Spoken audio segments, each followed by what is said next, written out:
This is Cullercoats where I am now. It's the next place up from Tynemouth and a seaside resort, and there below we can see the beach at Cullercoats. Well, it's not as impressive as the one at Tynemouth, is it? Just behind me, but a lovely patch of lawn here. This is really very British. There we have people playing ball in the park, wonderful patch of lawn, and look at that there's the cat flowers. And I love the way that floral Britain, no country comes anywhere close to this. I mean, the French try, but they're just not up to us as far as this is concerned. In the background we can see Tynemouth Castle and Priory, and beyond that are the two breakwaters protecting the River Tyne, so when ships sail into it they go in that way. And on the subject of sailing around, the planes actually come this way. And when, for example, I just flew on Sunday from Hanover in Germany to Newcastle, and we had this wonderful view from the plane as it flew past. You could see coming up the Tyne, and it flew up to a point beyond St Mary's Lighthouse before turning in westward direction towards Newcastle Airport, which is to the west of Newcastle itself. So as you're coming down, you can see Newcastle in distance, the northern part of it. There we have this big spire, which is going to come up as a black blotch because I'm more or less filming into the sun, and that's the spire of St George's Church, and it's got a big flag out for St George outside. And so that is in fact a church. So if there's anybody here from the Russian military, it's got nothing to do with the country Georgia, please, so leave it in peace. Just a little bit of humour there, which may not have been very funny. Good, right, I shall continue.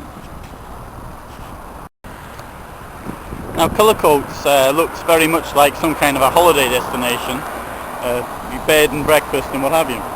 It is in fact a town which was founded on the coal industry, which is I think somewhat hard to believe for many people.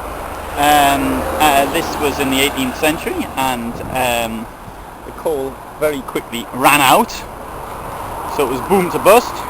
Then the fishing ports became really important, so it was boom again, and so much so that down here was the fishing port, and the pier, you can see the piers running across there, so stone wall. Bit of sea, there's more stone wall. That was built in 1848 to protect the fishing vessels, which are no more. They've all cleared off. In fact, there's very little fishing goes on in this area now. There's a bit of shellfish sort of stuff. I don't look for salmon as well. Anyway, another area where Cullercoats actually did do very well in the coal era, this is before the fishing era, was in salt production, which happened down there, more straight ahead where I am now.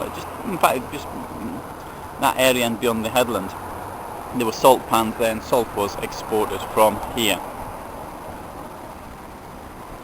And today it is a dormitory town, a sort of a day trip town, as holiday resort is not exactly their thing to say. 2 weeks here will be much more expensive than 2 weeks in Benidorm, so why come here when you can go to Benidorm, for example?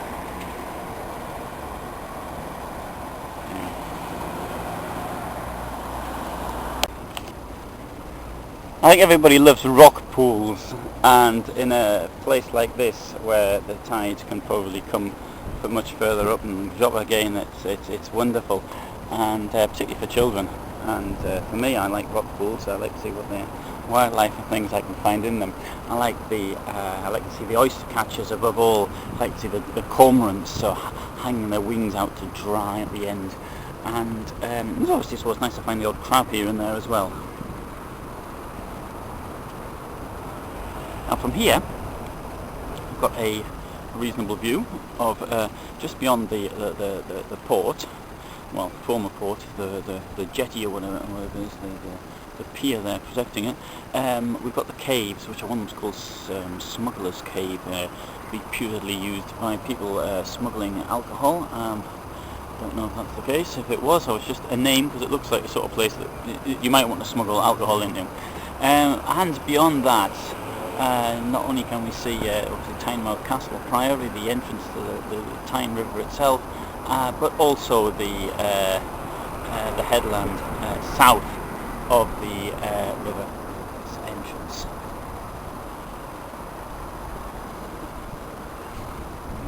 Now, this place was once popular with artists, apparently, so just heard, and there's plans to turn this into an artist colony again, if they wanted to come here.